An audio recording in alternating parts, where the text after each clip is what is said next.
Welcome to the Nerd Party. Let the filibustering begin. Welcome to Nerd Party.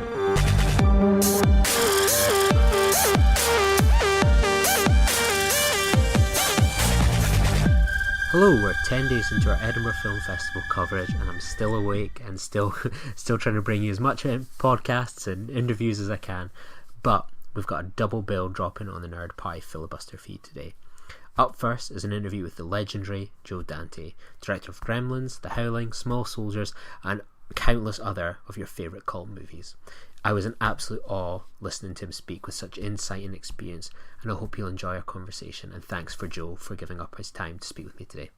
Enjoy the episode. Have you had a good festival kind of so far? I've had a good festival. I haven't seen a single film, but otherwise I've fun. That's often the case with these things, isn't it? You find like, I'm going to see all these films, and then... I know. You have to come as a tourist to be able to see the film. When a festival invites you, there's usually some stuff they want you to do. What kind of stuff have you been doing? Obviously, you had your Q&A the other day. I had the Q&A, and then I tried to get over my jet lag, which didn't work very well.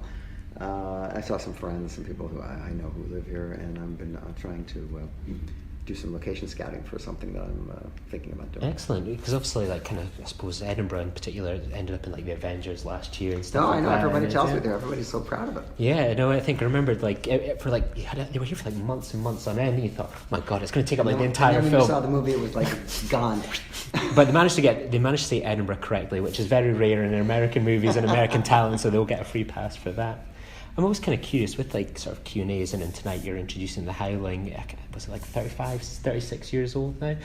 What kind of like emotions does that kind of like evoke in a filmmaker when like you see something that you've created and people are coming along 11 o'clock at night to see something like that? Well, usually you don't stay to see it. I may have to do it tonight because I have nowhere else to go.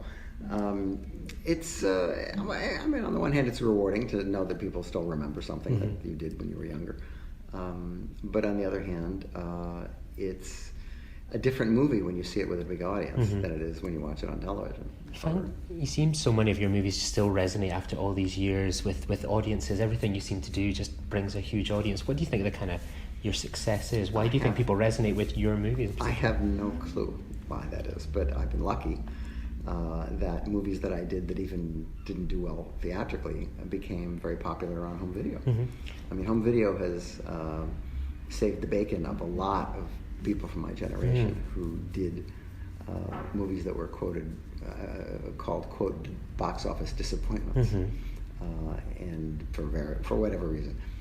But then were seen en masse by people on home video and passed around as cassettes and DVDs, and then shown to their children, and they tend to get a sort of a reputation. Do you think that's something like people complain things about like Netflix these days, that it dominates everything, people are streaming things more, watching TV, but when the way you talk to it sounds like that's always been the case, that people are more watching things at home and things are getting a small avenue in the cinema, then it's like home where some of these movies come to life and generate audiences for generations. Well, I think that's true, but I do think that the act of watching a movie with an audience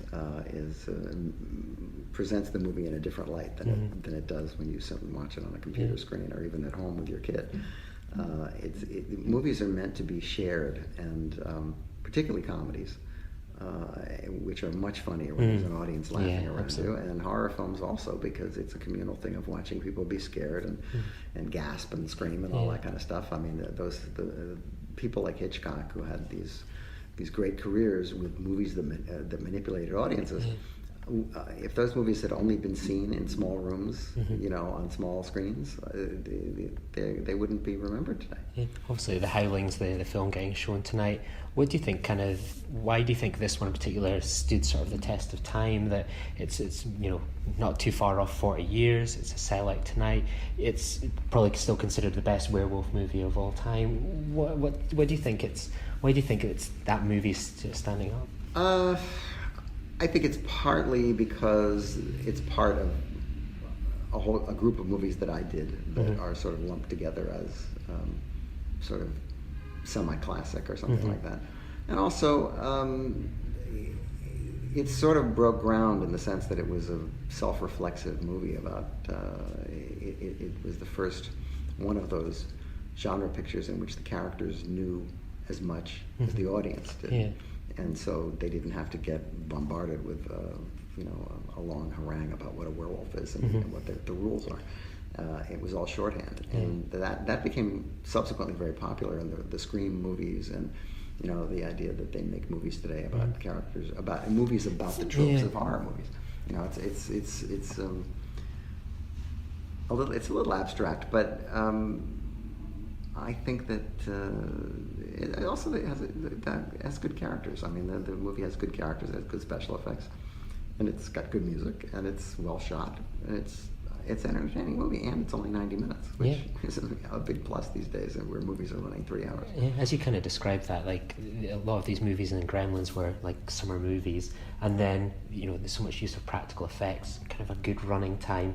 What do you think of kind of modern summer movies? We look at them now. We've even got like a Jurassic Park movie, which is like 2.5 hours long. So much reliance on CGI. Do you think we've lost something that I loved as a child, going to see the movies in like the 90s, of that kind of practical short running times? Do you think it's changed for the better or the worse, perhaps? Well, I think the movies are very indulgent, and obviously they spend a lot of money on them, and they charge people a lot of money to see them. And I think the feeling is, well, we should give them something. Let's not just cut and run.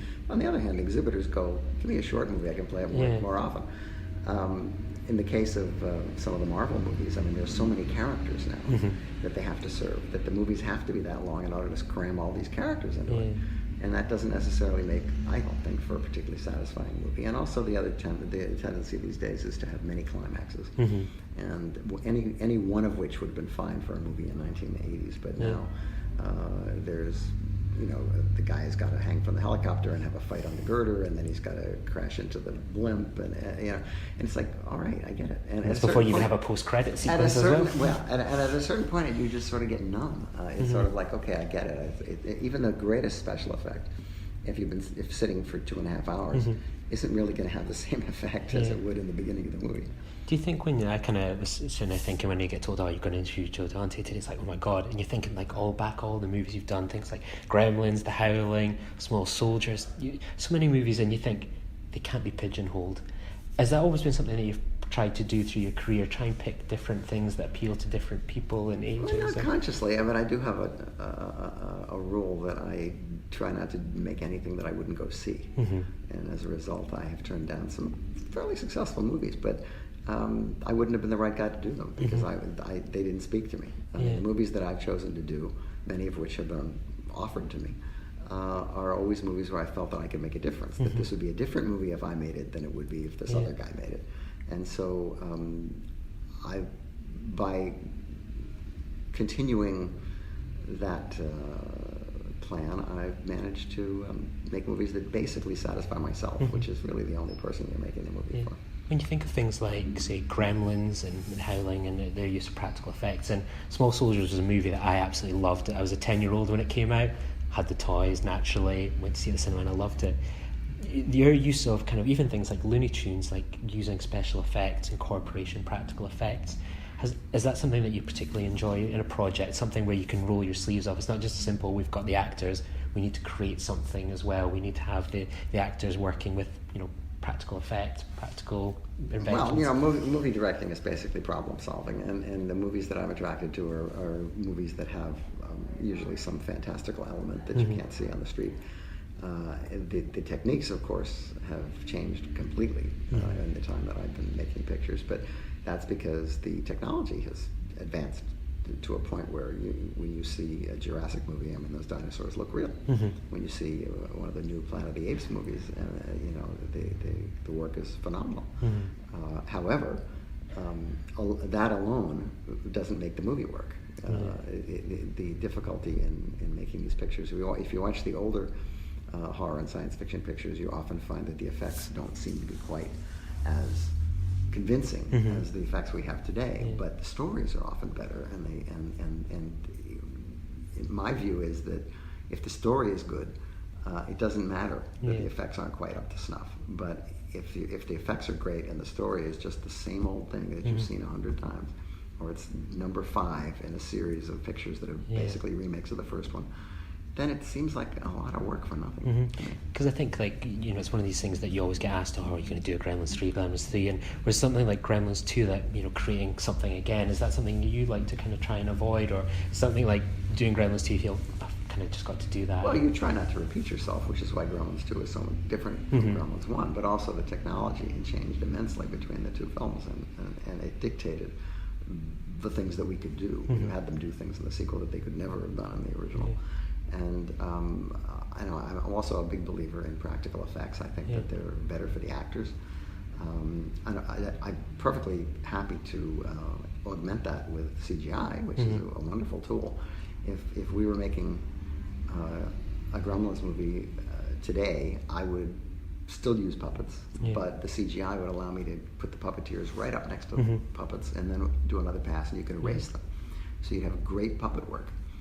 And you could do shots in a completely different way than you were able to do in the first couple of pictures, where you had to hide the people who were operating the puppets, because you had to hide them under the floor or behind the wall or behind the chair, and that dictated the shots that you could do. Whereas now you have so much more freedom.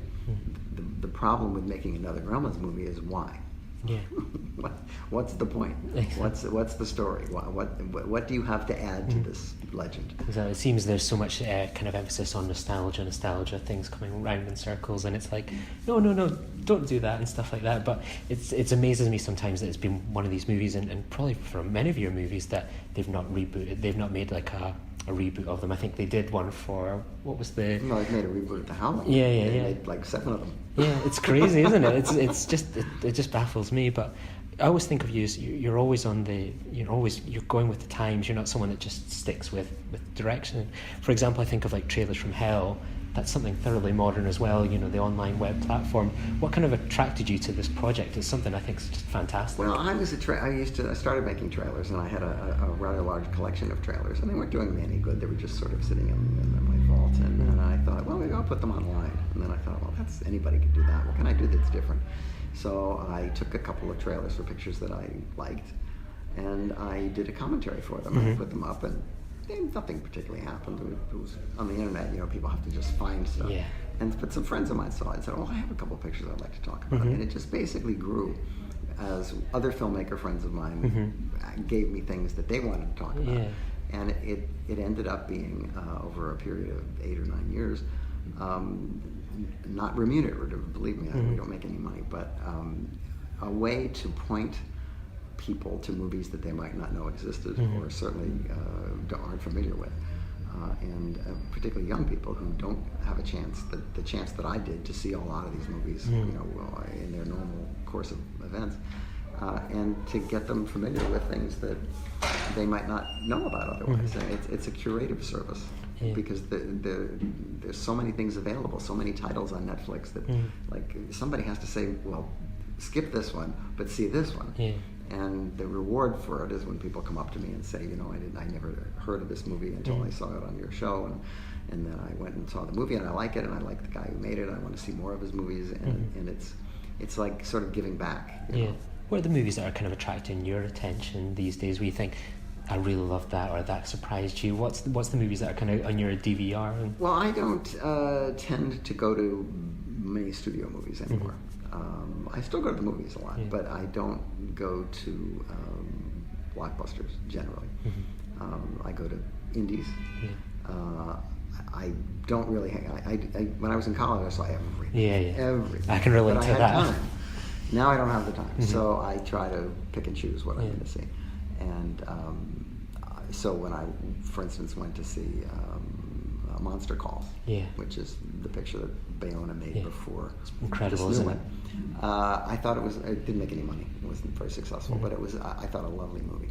And then he made the leap to the Jurassic movie, which I recognized because I was sort of once in the same boat.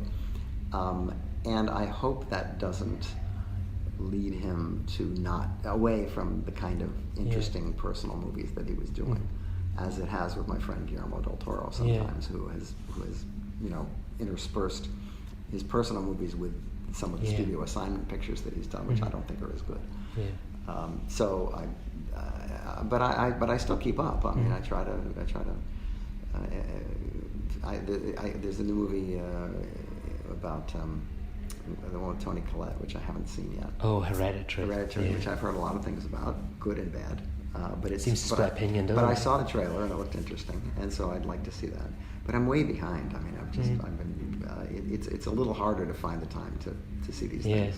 I know. I feel so lucky that I can go see things, and I think with something like A Monster Call, that came out on New Year's Day, so you either had to be hungover to go see it, or that you had a quiet Christmas period. And I think it's such an incredible movie, and it does, you're right. It something small this guy did, and then he's gone on and he's been given the keys to the kingdom. Well, but which is good for him. He can pay his mortgage. He can all that. That's an important part. And people will offer him new things. But the trick is that you can get seduced into doing things that you don't really want to do because it's a big paycheck. Absolutely. Which is why I didn't do the Flintstones, for instance, which was offered to me. But I said to them, I never liked the Flintstones even when it was a cartoon. So I'm the wrong guy to do this. You should get a guy who has Flintstone soap in his bathtub. And they found a guy who loved the Flintstones, and he made the movie, and they were all happy. So, but they wouldn't have been happy if I made it. Yeah. And finally, kind of like, how did you become involved in sort of the Master of Horror series? Well, the Masters of Horror series was a lucky break in that Mick Garris was trying to get a series off the ground at like networks, and anthology shows at the time were kind of frowned upon because they're expensive, because they involve, every episode has a different plot and a different set of sets and things that you have to pay for. Whereas on a regular series, you build a set and you amortize it through the entire show. So he managed to talk a company into making like 10, or I think there are 10 of these, or maybe 12, with noted horror directors behind the camera, and for fixed budgets. And they were made in Vancouver, almost as one movie, in that they were made one after another rapidly with the same crew. And the good thing about it was that no single episode had to carry the entire show, so you could experiment, you could do things that are a little offbeat. And I used the opportunity to do this polemical, anti-Iraq War Bush screed, which was satisfying for me. I don't know that anybody changed any minds, but I never would have been able to do that anywhere else. I certainly never could have made it as a feature film. I never would have made it as a commercial television show. And then there was a second season, luckily, and we were able to do other offbeat things. And I think a number of the episodes of that show are among the best things that some of the directors were able to do, because it came directly from their minds to the screen. There's no filter, because it was shown in America on a channel called Showtime, and their only directive was no nudity, no frontal nudity, no male nudity, and that's it. Perfect. And so Takashi Miike was able to make a show that was so gruesome that they refused to show it. And so it's a very interesting collection of films. Do you think horror's always been that blend where you can watch a horror like 5 times out of 10 and never pick up on the politics sometimes of it, or you can and it's such a great way to get it into the system? And well, sometimes, I mean, the idea of doing a subversive movie is that you make your point and the audience doesn't quite realize it's been preached at. Unfortunately, on my episode of Homecoming, it was obviously you're being preached at, you're being hit over the head with it. But it was, I thought that was what was called for, because I was so pissed at the fact that nobody was saying a thing about what I thought was an abomination that was being perpetrated by my country. And history's proven you're right. You've been on the right side of history. Yeah, I don't think my TV show had anything to do with it. But and now we're in a situation where even worse things are being done right now in America by our supposed elected leader, and many people are afraid to say anything because he's too powerful. His group of racist fanatics who love him are going to carry guns and shoot you. And we are closer to the actual Second Civil War today than I've ever been in my lifetime. And on a positive note, what's on the horizon for you? Obviously, you were doing a bit of scouting around. Have you got a project in mind? I've got a couple of projects in mind, but it's all about funding. It's all about money. We all try to. Well, Orson Welles in his later years spent more time trying to raise money than he did making movies, and I think the majority of us feel the same way. Perfect. Thank you so much. It's been a real honor to speak with you. Thank you. Join the revolution. Join the Nerd Party. Welcome to Nerd Party.